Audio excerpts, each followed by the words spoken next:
Stories ನೋಡಿದ್ರೆ ಸುದ್ದಿ ಆರಂಭದಲ್ಲಿ ಬ್ರೇಕಿಂಗ್ ನ್ಯೂಸ್ ಒಂದು ಬರ್ತಾ ಇದೆ. ಪರಪ್ಪನ ಅಗ್ರಹಾರ ಜೈಲಲ್ಲಿ ಶಶಿಕಲಾ ರಾಜಾತಿಥ್ಯಕ್ಕೆ ದುಡ್ಡು ತಲುಪಿದ್ದು ಹೇಗೆ ಅನ್ನುವಂತ ಒಂದು ಪ್ರಶ್ನೆ ಇತ್ತು. ಆ ಪ್ರಶ್ನೆಗೆ ಇದೀಗ ಉತ್ತರ ಸಿಕ್ಕಿದೆ.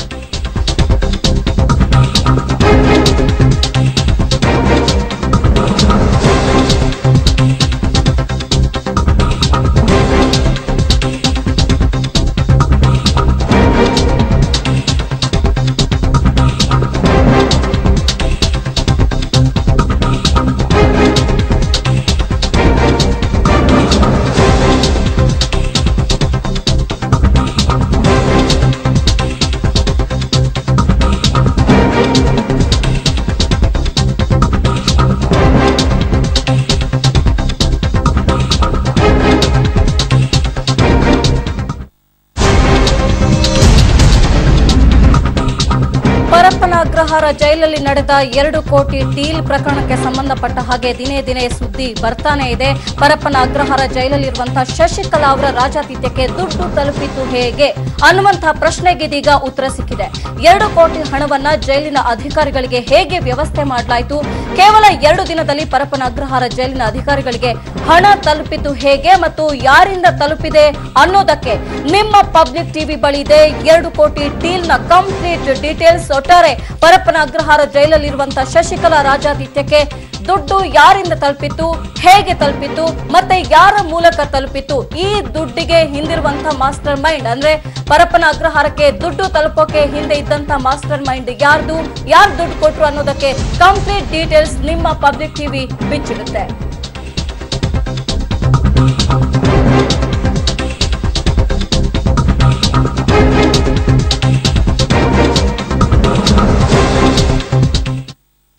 ಸಿಎಂ ಅವರಿಂದ ಹಿಡಿದು ಕಾಂಗ್ರೆಸ್ ನಾಯಕರಿಗೆ ಈತ ಅತ್ಯಾಪ್ತ ಅಂತ ಹೇಳಲಾಗ್ತಾ ಇದೆ. ಮಾಜಿ ಗೃಹ ಸಚಿವರಿಗೂ ಕೂಡ ಈ ಡೀಲ್ ಮಾಸ್ಟರ್ ಆಪ್ತ ಅಂತ ಹೇಳಲಾಗ್ತಾ ಇದೆ.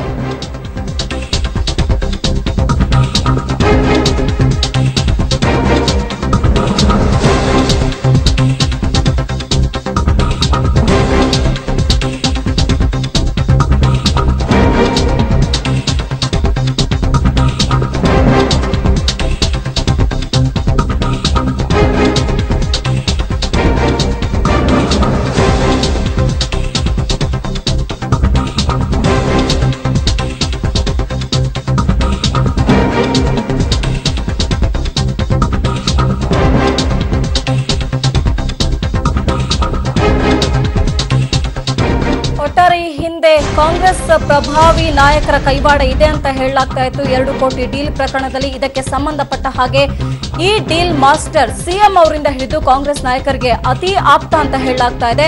ಮಾಜಿ ಗೃಹ ಸಚಿವರಿಗೂ ಕೂಡ ಈತ ಫ್ರೆಂಡ್ ಅಂತೆ. ತನ್ನ ಪ್ರಭಾವ ಬಳಸಿಕೊಂಡು ಶಶಿಕಲಾಗೆ ಈತ ರಾಜಾತಿಥ್ಯವನ್ನ ಒದಗಿಸಿ ಕೊಡ್ತಾ ಇದ್ದ ಅನ್ನೋದು ಈಗ ಬರ್ತಾ ಇರುವಂತಹ ಲೇಟೆಸ್ಟ್ ಮಾಹಿತಿ. ಜೈಲಿನ ಅಧಿಕಾರಿಗಳಿಗೆ ಈತ 2 ಕೋಟಿ ರೂಪಾಯಿಯನ್ನ ತಲುಪಿಸಿದ್ದ. ಕೇವಲ 2 ದಿನದಲ್ಲಿ ಈತ ಇಡೀ ಡೀಲ್ ಅನ್ನ ಕುದುರಿಸಿದ್ದ. ಹಾಗಿದ್ರೆ ಈತನ ಮೂಲಕ ಹೇಗೆ ಜೈಲಿಗೆ ದುಡ್ಡು ಬಂದು ಸೇರ್ತು ಅನ್ನೋದಕ್ಕೆ ಡೀಟೇಲ್ಸ್ ನಿಮ್ಮ ಪಬ್ಲಿಕ್ ಟಿವಿ ಬಳಿ ಇದೆ ವೀಕ್ಷಕರ. ಒಟ್ಟಾರೆ ಸಿಎಂ ಅವರಿಂದ ಹಿಡಿದು ಕಾಂಗ್ರೆಸ್ ನಾಯಕರಿಗೆ ಕೂಡ ಈತ ಫ್ರೆಂಡ್ ಅಂತ ಹೇಳಲಾಗ್ತಾ ಇದೆ. ಹೀಗಾಗಿ ಕಾಂಗ್ರೆಸ್ ನಾಯಕರಲ್ಲಿ ಈಗಾಗಲೇ ತಳಮಳ ಆರಂಭ ಆಗಿರಬಹುದು.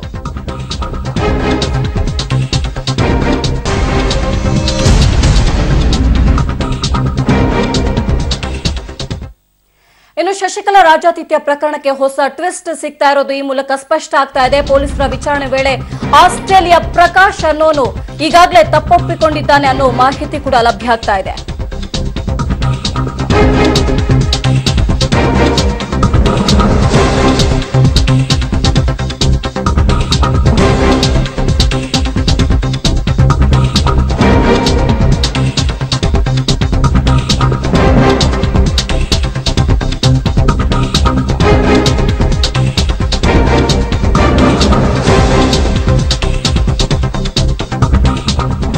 ಪರಪ್ಪನ ಅಗ್ರಹಾರ ಜೈಲಲ್ಲಿರುವಂತಹ ಶಶಿಕಲಾ ರಾಜಾತಿಥ್ಯಕ್ಕೆ ದುಡ್ಡು ತಲುಪಿದ್ದು ಹೇಗೆ ಮತ್ತು ಯಾರು ಕೊಟ್ರು ಅನ್ನೋದಕ್ಕೆ ಈಗಾಗಲೇ ಉತ್ತರ ಸಿಗ್ತಾ ಇದೆ. ಶಶಿಕಲಾ ರಾಜಾತಿಥ್ಯ ಪ್ರಕರಣಕ್ಕೆ ಈ ಮೂಲಕ ಹೊಸದಾದಂತಹ ಒಂದು ಮೇಜರ್ ಟ್ವಿಸ್ಟ್ ಸಿಗ್ತಾ ಇದೆ ಅಂತ ಹೇಳಿದ್ರು ತಪ್ಪಾಗಲ್ಲ. ಯಾಕಂತ ಹೇಳಿದ್ರೆ ಪೊಲೀಸರ ವಿಚಾರಣೆ ವೇಳೆ ಆಸ್ಟ್ರೇಲಿಯಾ ಪ್ರಕಾಶ್ ಎಂಬಾತ ಈಗ ತಪ್ಪನ್ನ ಒಪ್ಪಿಕೊಂಡಿದ್ದಾನೆ. ಆಸ್ಟ್ರೇಲಿಯಾ ಪ್ರಕಾಶ್ ಯಾರು ಅಂತ ಕೇಳಿದ್ರೆ ಎನ್ಆರ್ಐ ಫೋರಂನ ಮಾಜಿ ಅಧ್ಯಕ್ಷ.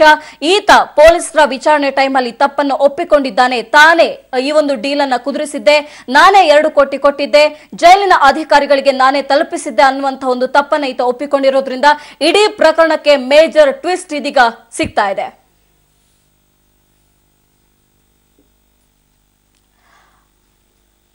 ಹಾಗಾದ್ರೆ ಆಸ್ಟ್ರೇಲಿಯಾ ಪ್ರಕಾಶ್ ಹಾಗೂ ಟಿಟಿವಿ ದಿನಕರನ್ ಇಬ್ರು ಫ್ರೆಂಡ್ಸ್ ಅನ್ನುವಂತ ಒಂದು ಅನುಮಾನ ಈಗಾಗಲೇ ಶುರುವಾಗ್ತಾ ಇದೆ. ಆ ಬಗ್ಗೆ ನೋಡೋದಾದ್ರೆ ಈತ ಹೇಳ್ತಾನೆ, ನನ್ನ ಹೆಂಡತಿ ರೈಸ್ ಮಿಲ್ಗೆ ಸಹಾಯ ಮಾಡಿದ್ರು ಟಿಟಿವಿ ದಿನಕರನ್ ಅಂತ. ಈ ಮೂಲಕ ನಾವಿಬ್ರು ಫ್ರೆಂಡ್ಸ್ ಆಗಿದ್ವಿ, ನಮ್ಮ ನಡುವೆ ಒಳ್ಳೆ ಸಂಬಂಧ ಇತ್ತು, ಒಳ್ಳೆ ಬಾಂಧವ್ಯ ಇತ್ತು ಅಂತ ಕೂಡ ಆತ ವಿಚಾರಣೆಯ ವೇಳೆ ಹೇಳಿದ್ದಾನೆ.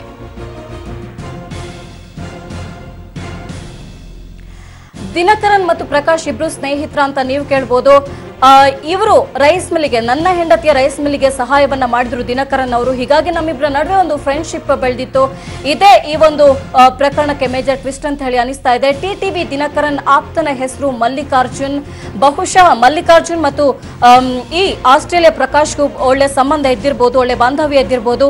ಹೀಗಾಗಿ ಶಶಿಕಲಾ ಜೈಲು ಸೇರಿದ ಮೇಲೆ ಮಲ್ಲಿಕಾರ್ಜುನ್ ನನ್ನ ಜೊತೆಗೆ ಮಾತಾಡಿದ್ದ ಅನ್ನೋದಾಗಿ ಕೂಡ ಪ್ರಕಾಶ್ ಈಗಾಗಲೇ ತಪ್ಪನ್ನು ಒಪ್ಪಿಕೊಂಡಿದ್ದಾರೆ. ಇನ್ನು ಶಶಿಕಲಾ ಜೈಲಿನಲ್ಲಿ ರಾಜಾತಿಥ್ಯಕ್ಕೆ ಸಹಕರಿಸುವಂತೆ ಇದೇ ಮಲ್ಲಿಕಾರ್ಜುನ್ ನನ್ನ ಬಳಿ ಕೇಳ್ಕೊಂಡಿದ್ದ ಅಂತ ಕೂಡ ಈಗಾಗಲೇ ಆಸ್ಟ್ರೇಲಿಯಾ ಪ್ರಕಾಶ್ ಹೇಳ್ಕೊಂಡಿದ್ದಾರೆ.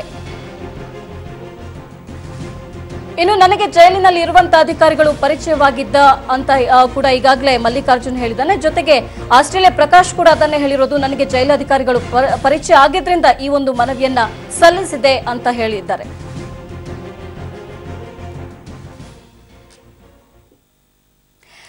ಇನ್ನು ಇಷ್ಟೆಲ್ಲ ಆದ್ಮೇಲೆ ಏಪ್ರಿಲ್ 14ರ ಮಧ್ಯರಾತ್ರಿ ಆಗಿದ್ದು ಏನು, ಯಾರ್ಯಾರ ಜೊತೆ ಮಾತಾಡಿದ್ರು ಇವರು, ಡೀಲ್ ಹಣ ಸಾಗಿಸಿದ್ದು ಹೇಗೆ ಅನ್ನುವಂತ ಒಂದು ಪ್ರಶ್ನೆಗೆ ಕಂಪ್ಲೀಟ್ ಆಗಿ ಉತ್ತರ ಸಿಗ್ತಾ ಇದೆ. ಇಲ್ಲಿ ಅವರು ಹೇಳ್ತಾರೆ, ನನಗೆ ದಿನಕರನ್ ಆಪ್ತ ಮಲ್ಲಿಕಾರ್ಜುನ್ ಮಿಸ್ ಕಾಲ್ ಅನ್ನ ಕೊಟ್ಟ 9840074774. ಅದೇ ರೀತಿ ಇನ್ನೊಂದು ನಂಬರ್ ಇಂದ ಕೂಡ ಮಿಸ್ ಕಾಲ್ ಬಂದಿತ್ತು, 9884028178 ನಿಂದ ಒಂದು ಕಾಲ್ ಬಂದಿತ್ತು ಅಂತ ಕೂಡ ಈಗಾಗಲೇ ಆಸ್ಟ್ರೇಲಿಯಾ ಪ್ರಕಾಶ್ ಅವರು ಹೇಳಿದ್ದಾರೆ. ಇನ್ನು ನಾನು ವಾಟ್ಸ್ಆಪ್ ಮೂಲಕ ಮಲ್ಲಿಕಾರ್ಜುನ್ಗೆ ಒಂದು ಕಾಲ್ ಅನ್ನ ಮಾಡಿದ್ದೆ ಅಂತ ಕೂಡ ಹೇಳಿರುವಂತದ್ದು. ಹೀಗಾಗಿ ಇದು ಸಾಕಷ್ಟು ಅನುಮಾನ ಮೂಡಿಸ್ತಾ ಇದೆ, ಯಾಕೆ ವಾಟ್ಸ್ಆಪ್ ಮೂಲಕ ಕಾಲ್ ಮಾಡಬೇಕಾಗಿತ್ತು ಅಂತ ಹೇಳಿ. ಇನ್ನು ಚೆನ್ನೈನಿಂದ ದೆಹಲಿಗೆ 2 ಕೋಟಿ ಸಾಗಿಸೋಕೆ ನೆರವನ್ನ ಕೋರಿದ್ದ ಅಂತ ಕೂಡ ಆಸ್ಟ್ರೇಲಿಯಾ ಪ್ರಕಾಶ್ ಈ ಸಂದರ್ಭದಲ್ಲಿ ತಪ್ಪನ್ನು ಒಪ್ಪಿಕೊಂಡಿದ್ದಾನೆ. ಇನ್ನು ನಾನು ರಾತ್ರಿ ಹವಾಲಾ ಕಿಂಗ್ ಪಿನ್ ನಿಜಾವುದ್ದೀನ್ ಜೊತೆ ಮಾತಾಡಿದ್ದೆ ಅನ್ನೋದಾಗಿ ಕೂಡ ಆಸ್ಟ್ರೇಲಿಯಾ ಪ್ರಕಾಶ್ ಹೇಳಿರೋದು ನೋಡಿದ್ರೆ ಈ ಒಂದು ಇಡೀ ಡೀಲ್ ಕುದುರೋಕೆ ಸಾಕಷ್ಟು ಕೈಗಳು ಇರೋದು ಸ್ಪಷ್ಟವಾಗಿ ಗೋಚರ ಆಗ್ತಾ ಇದೆ. ಇನ್ನು ಏಪ್ರಿಲ್ 14ರ ಮಧ್ಯರಾತ್ರಿ ಆಗಿದ್ದೇನು ಅನ್ನೋದು ಗೊತ್ತಾಯ್ತು. ಆದ್ರೆ ಏಪ್ರಿಲ್ 15ರ ಬೆಳಗ್ಗೆ ಏನಾಯ್ತು, ಯಾರ್ಯಾರ ಜೊತೆ ಈತ ಮಾತಾಡಿದ್ದ, ಡೀಲ್ ಹಣ ಕೊಟ್ಟಿದ್ದು ಯಾರು ಅನ್ನೋದನ್ನ ನೋಡೋದಾದ್ರೆ ಅದಕ್ಕೂ ಕೂಡ ನಮ್ಮಲ್ಲಿ ಉತ್ತರ ಲಭ್ಯ ಆಗಿದೆ. ಮಲ್ಲಿಕಾರ್ಜುನ್ ಬೆಳಗ್ಗೆ ಮತ್ತೆ ದೂರವಾಣಿ ಕರೆಯನ್ನ ಮಾಡಿದ್ದ ಅಂತ ಆಸ್ಟ್ರೇಲಿಯಾ ಪ್ರಕಾಶ್ ಈ ಸಂದರ್ಭದಲ್ಲಿ ಹೇಳಿದ್ದಾನೆ.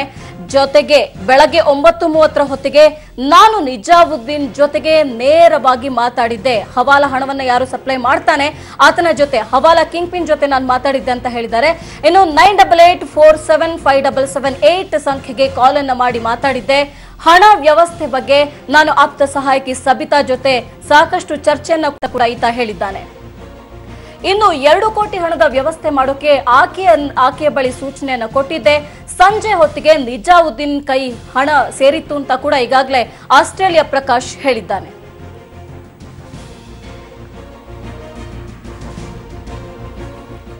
ಈ ಬಗ್ಗೆ ಮತ್ತಷ್ಟು ಡೀಟೇಲ್ಸ್ ಕೊಡ್ತಾರೆ ನಮ್ಮ ಕ್ರೈಮ್ ಬ್ಯೂರೋ ರಿಪೋರ್ಟರ್ ಆಗಿರುವಂತಹ ಮಂಜುನಾಥ್ ಚಂದ್ರ ನಮ್ಮ ಜೊತೆ ನೇರ ಸಂಪರ್ಕದಲ್ಲಿ ಜಾಯಿನ್ ಆಗ್ತಾ ಇದ್ದಾರೆ. ಒಟ್ಟಾರೆ ಪರಪ್ಪನ ಅಗ್ರಹಾರ ಜೈಲಿನಲ್ಲಿ ನಡೆದಿದೆ ಎನ್ನಲಾದಂತಹ 2 ಕೋಟಿ ಡೀಲ್ ಪ್ರಕರಣಕ್ಕೆ ಮೇಜರ್ ಟ್ವಿಸ್ಟ್ ಸಿಗ್ತಾ ಇದೆ ಅಂತ ಹೇಳಿ ಅನಿಸ್ತಾ ಇದೆ ಮಂಜುನಾಥ್. ಈ ಆಸ್ಟ್ರೇಲಿಯಾ ಪ್ರಕಾಶ್ ಯಾರು, ಇಡೀ ಪ್ರಕರಣಕ್ಕೆ ಆತ ಮಾಸ್ಟರ್ ಮೈಂಡ್ ಆಗಿ ಯಾವ ರೀತಿ ಪರಿವರ್ತಿತಗೊಳ್ತಾನೆ, ಜೊತೆಗೆ ಹವಾಲಾ ಹಣವನ್ನ ಸಾಗಿಸಿದೆ ಅಂತ ಕೂಡ ಇಲ್ಲಿ ಬಾಯ್ಬಿಟ್ಟಿರುವಂತದ್ದು. ಇನ್ನು ಏನೇನ್ ಮಾತಾಡಿದ್ದಾನೆ, ಏನೇನ್ ಡೀಟೇಲ್ಸ್ ಕೊಟ್ಟಿದ್ದಾನೆ ವಿಚಾರಣೆ ಸಂದರ್ಭದಲ್ಲಿ ಮಂಜುನಾಥ್? ಕ್ಷಮಾ, ಏನೊಂದು ಕಳೆದ ವಾರ ಅಥವಾ ಒಂದು ವಾರದಿಂದ ಪಬ್ಲಿಕ್ ಟಿವಿಯಲ್ಲಿ ಸಾಕಷ್ಟೊಂದು ಜೈಲಿನ ರಾಸಲೀಲೆ ಪ್ರಕರಣಗಳಾಗಿರ್ಬೋದು ಅಥವಾ ಜೈಲೊಳಗಡೆ ನಡೆಯಕ್ಕಂಥ ಒಂದು ಅವ್ಯವಹಾರಗಳಾಗಿರ್ಬೋದು, ಜೈಲಲ್ಲಿ ದುಡ್ಡು ಕೊಟ್ರೆ ಒಂದು ಯೂನಿವರ್ಸಿಟಿ ತರ ಒಂದು ಟ್ರೀಟ್ ಮಾಡ್ತಾ ಇದ್ರು, ಜೊತೆಗೆ ತೆಲಿಗೆ ಆಗಿರ್ಬೋದು, ಬೇರೆ ಮಹಿಳಾ ಕೈದಿಗಳಾಗಿರ್ಬೋದು, ಪ್ರತಿಯೊಂದು ಶಶಿಕಲಾ ಆಗಿರ್ಬೋದು, ಪ್ರತಿಯೊಬ್ಬರಿಗೂ ಕೂಡ ಯಾರು ಜಾಸ್ತಿ ದುಡ್ಡು ಕೊಡ್ತಾರೋ ರಾಜ್ಯಾತೀತ ಒಂದು ಟ್ರೀಟ್ಮೆಂಟ್ ಅನ್ನ ಕೊಡ್ತಾ ಇದ್ರು.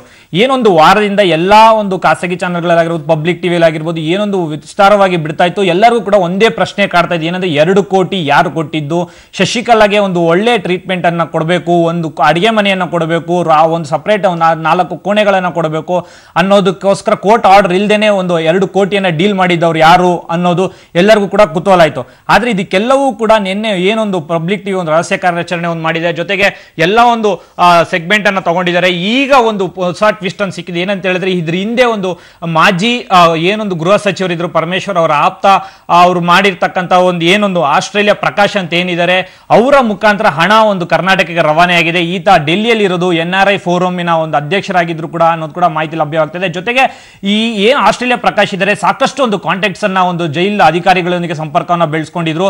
ಎಲ್ಲೆಲ್ಲಿ ಹಣ ಕೊಡಬೇಕು, ಯಾವ್ಯಾವ ರೀತಿ ಹಣ ಹಂಚಿಕೆಯನ್ನ ಮಾಡಬೇಕು, ಯಾರಿಗೆ ಎಷ್ಟು ಸೇರ್ಬೇಕು ಅನ್ನೋದು ಕೂಡ ಈ ಆಸ್ಟ್ರೇಲಿಯಾ ಪ್ರಕಾಶ್ ಅನ್ನೋ ವ್ಯಕ್ತಿ ಒಂದು ಡಿಸೈಡ್ ಮಾಡಿದ್ದಾರೆ. ಜೊತೆಗೆ ಡೆಲ್ಲಿಯಲ್ಲಿ ಏನೊಂದು ಟಿಟಿ ದಿನಕರನ್ ಅಂತ ಏನಿದ್ದಾರೆ, ಟಿಟಿವಿ ದಿನಕರನ್ ಅವರ ಒಂದು ಹೇಳಿಕೆಯನ್ನು ಆಧರಿಸಿ ಒಂದು ಡೆಲ್ಲಿ ಕ್ರೈಮ್ ಬ್ರಾಂಚ್ ಪೊಲೀಸರು ಒಂದು ಆಸ್ಟ್ರೇಲಿಯಾ ಪ್ರಕಾಶ್ ಎನ್ಕ್ವೈರಿ ಮಾಡ್ತಾರೆ. ಎನ್ಕ್ವೈರಿ ಮಾಡಿದ ಮೇಲೆ ಸಾಕಷ್ಟು ಒಂದು ರಹಸ್ಯಗಳನ್ನ ಒಂದು ಬಯಲು ಮಾಡ್ತಾನೆ. ಪ್ರತಿ ಒಂದೊಂದು ಇಂಚಲ್ಲೂ ಕೂಡ ಪೊಲೀಸರಿಗೆ ಒಂದು ಕುತೂಹಲ ಕಾಣುತ್ತೆ, ಡೆಲ್ಲಿ ಪೊಲೀಸರಿಗೆ ಕೂಡ ಆಶ್ಚರ್ಯ ಮೂಡುತ್ತೆ. ಇನ್ನು ಕೆಲವೇ ದಿನಗಳಲ್ಲಿ ಅವರು ಕೂಡ ಒಂದು ಸೆಂಟ್ರಲ್ ಜೈಲ್ಗೆ ಭೇಟಿ ನೀಡುವ ಸಾಧ್ಯತೆಗಳು ಕೂಡ ಹೆಚ್ಚಾಗಿದೆ. ಯಾಕೆ ಅಂತ ಹೇಳಿದ್ರೆ ಆಸ್ಟ್ರೇಲಿಯಾ ಪ್ರಕಾಶ್ ಏನಿದೆ ಈತ ಕರ್ನಾಟಕ ಜೈಲಧಿಕಾರಿಗಳು ಹಾಗೂ ಕರ್ನಾಟಕ ಪೊಲೀಸ್ ಜೊತೆ ಸಾಕಷ್ಟು ಒಂದು ಟಚ್ ಅಲ್ಲಿ ಇದ್ದಾನೆ. 2 ಕೋಟಿ ಹಣವನ್ನ ಹೇಗೆ ರವಾನಿಸಿದ್ದಾನೆ ಅನ್ನೋದು ಕೂಡ ಒಂದು ಯಕ್ಷ ಪ್ರಶ್ನೆ ಆಗಿತ್ತು. ಆದ್ರೆ ಇದೆಲ್ಲದಕ್ಕೂ ಕೂಡ ಒಂದು ಉತ್ತರ ಸಿಕ್ಕಿದೆ ಕ್ಷಮ. ಏನಂತ ಹೇಳಿದ್ರೆ ಕರ್ನಾಟಕದಲ್ಲಿ ಮಲ್ಲಿಕಾರ್ಜುನ್ ಅಂತ ಒಬ್ಬ ವ್ಯಕ್ತಿಯನ್ನ ಇಟ್ಕೊಂಡಿದ್ದಾನೆ. ಆ ವ್ಯಕ್ತಿ ಮುಖಾಂತರ 2 ಕೋಟಿ ಹಣ ಏನೊಂದು ಚೆನ್ನೈಯಿಂದ ಡೆಲ್ಲಿಗೆ ಟ್ರಾನ್ಸ್ಫರ್ ಆಗುತ್ತೆ, ಡೆಲ್ಲಿಯಿಂದ ಕರ್ನಾಟಕಕ್ಕೆ ಟ್ರಾನ್ಸ್ಫರ್ ಆಗುತ್ತೆ ಮಲ್ಲಿಕಾರ್ಜುನ್ ಅನ್ನೋ ವ್ಯಕ್ತಿ ಮೂಲಕ. ಅದಾದ ನಂತರ ಮಲ್ಲಿಕಾರ್ಜುನ್ ಬಂದು ನಿಜಾಮುದ್ದೀನ್ ಅಂತ ಏನಿದ್ದಾನೆ ಬೆಂಗಳೂರಲ್ಲಿ, ಆತ ಕೂಡ ಒಂದು ಜೈಲಿನೊಳಗಡೆ ಇರ್ತಕ್ಕಂಥ ಕೈದಿಗಳ ಜೊತೆಗೆ ಹಾಗೂ ಪೊಲೀಸರೊಂದಿಗೆ ಸಾಕಷ್ಟು ಒಡನಾಟಗಳನ್ನು ಇಟ್ಕೊಂಡಿರ್ತಾನೆ. ಪ್ರತಿ ಒಂದು ಇಂಚಿಂಚು ಮಾಹಿತಿ ಏನೊಂದು ಶಶಿಕಲಾ ಇದ್ದಾರೆ ಆಕೆಯ ಮಲ್ಕೊಳ್ಳೋದ್ರಿಂದ ಹಿಡಿದು ಏನೊಂದು ಅಡಿಗೆ ಕೋಣೆಯಿಂದ ಹಿಡಿದು ಮತ್ತೆ ಏನ್ ತಿಂತಾರೆ ಏನ್ ಪ್ರತಿಯೊಂದು ಅಪ್ಡೇಟ್ ಕೂಡ ನಿಜಾಮುದ್ದೀನ್ಗೆ ಹೋಗ್ತಾ ಇತ್ತು. ಅಲ್ಲಿ ನಿಜಾಮುದ್ದೀನ್ ಏನೊಂದು ಹಣವನ್ನು ಕೊಟ್ಟು ಜೈಲು ಅಧಿಕಾರಿಗಳನ್ನು ಸಂಪರ್ಕ ಇಡ್ತಾ ಇದ್ದ. ಆದ್ರೆ ಪ್ರತಿಯೊಂದು ಇಂಚಿಂಚು ಮಾಹಿತಿ ಕೂಡ ಏನೊಂದು ಆಸ್ಟ್ರೇಲಿಯಾ ಪ್ರಕಾಶ್ ಅಂತ ಏನಿದ್ದಾರೆ ಆತನಿಗೂ ಕೂಡ ಮಾಹಿತಿ ಹೋಗ್ತಾ ಇತ್ತು. ಈಗಾಗಲೇ ಏನೊಂದು ಪರಮೇಶ್ವರ್ ಅಂದ್ರೆ ಗೃಹ ಸಚಿವರು, ಮಾಜಿ ಗೃಹ ಸಚಿವರು ಏನಾಗಿದ್ದಾರೆ ಪರಮೇಶ್ವರ್ ಅವರ ಆಪ್ತ ಅನ್ನೋದು ಕೂಡ ಈಗಾಗಲೇ ಗೊತ್ತಾಗಿದೆ. ಆದ್ರೆ ನಿನ್ನೆವರೆಗೂ ಕೂಡ ಯಾರು 2 ಕೋಟಿ ಕೊಟ್ಟಿದ್ದು, ಯಾರು ಎಲ್ಲಿಂದ ಬಂತು 2 ಕೋಟಿ, ಪೊಲೀಸ್ ಅಧಿಕಾರಿಗಳಿಗೆ ಈಗಾಗಲೇ ನಿಮ್ಗೂ ಕೂಡ ಗೊತ್ತಿರಬಹುದು ಸಾಕಷ್ಟು ಅಂದ್ರೆ ಕುತೂಹಲ ಎಬ್ಸಿತ್ತು. ಏನೊಂದು DIG ರೂಪ ಅವರು ತಕ್ಷಣವೇ ಒಂದು ವರ್ಗಾವಣೆ ಒಂದು ಬಂದು ಕೇವಲ 23 ದಿವಸಕ್ಕೆ ವರ್ಗಾವಣೆ ಆಯಿತು.